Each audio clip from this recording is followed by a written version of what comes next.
కాపులపై మాజీ ఎంపీపీ కక్ష సాధింపు తగదు. తూర్పు కాపులు అండతోనే ఎంపీపీగా 2.5 సంవత్సరాలు కొనసాగించిన విషయం మరిచారా? ఉత్తరాంధ్రలో కాపులంతా తూర్పు కాపులే.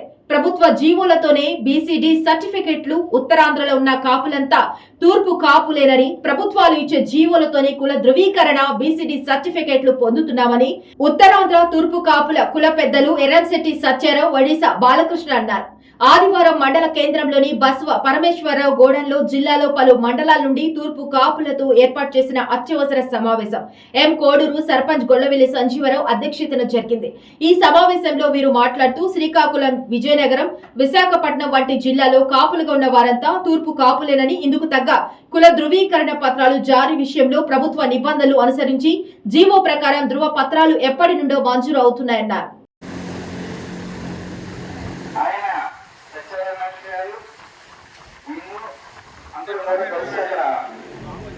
అక్కడ హైదరాబాద్ తూర్పు కాపు బీసీడీ సర్టిఫికెట్ మీద నేను ఎంపీటీసీగా గెలవడం జరిగింది. నేను గతంలో ఎంపీటీసీగా సర్పంచ్గా కూడా 2001, 2006లో కూడా పనిచేయడం జరిగింది. నేను మొన్న మన మండలానికి సంబంధించి సర్పంచ్లు కానీ ఎంపీటీసీలు కానీ తూర్పు కాపు సర్టిఫికెట్స్ అన్నటువంటిది మొన్న జరిగినటువంటి ఎన్నికల్లోనే మన మండలంలో కూడా ఉపయోగించుకోవడం జరిగింది. గతంలోనే పెద్దలు గంటా శ్రీనివాసరావు గారు ఉన్నప్పుడు, అలాగే ప్రభుత్వంలో ఉన్నప్పుడు మన పక్కనే ఉన్నటువంటి చోడవరం నియోజకవర్గం కానీ అలాగే కసింకోటలో కానీ అందరూ కూడా సర్టిఫికెట్ మీద సర్పంచ్లుగా, ఎంపీటీసీలుగా, ఎంపీపీలుగా కూడా గతంలో కొనసాగినటువంటి పరిస్థితి.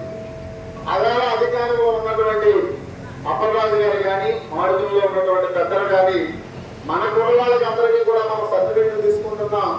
ఈ ఎన్నికల వరకు మన వచ్చేటటువంటి ఎన్నికల్లో మనం పోటీ చేద్దాం, అంతవరకు సర్టిఫికెట్లు అన్నటువంటి విద్యాపరంగా ఉపయోగిద్దామన్నటువంటి ఆలోచన అలాగే ఉన్నటువంటి అప్పలరాజు గారు చెప్తే, అలాగే అన్నశెట్టి సత్యారావు ఎప్పుడు పంచాయతీ బీసీడీకి వచ్చిన సర్టిఫికెట్ కూడా ఎంఆర్ఓ తీసుకోకుండా ఆయన పోటీ నుంచి కూడా విరమించుకోవడం జరిగింది. మొన్న మనం ఈ మండలంలో ఎంపీటీసీలు కానీ, సర్పంచులు కానీ, పంచాయతీ పాలకవర్గ సభ్యులు కానీ దాదాపుగా 16 మంది పబ్లిక్ రిప్రజెంటేటివ్ సర్పంచులు ఎంపీటీసీలు ఉన్నాం.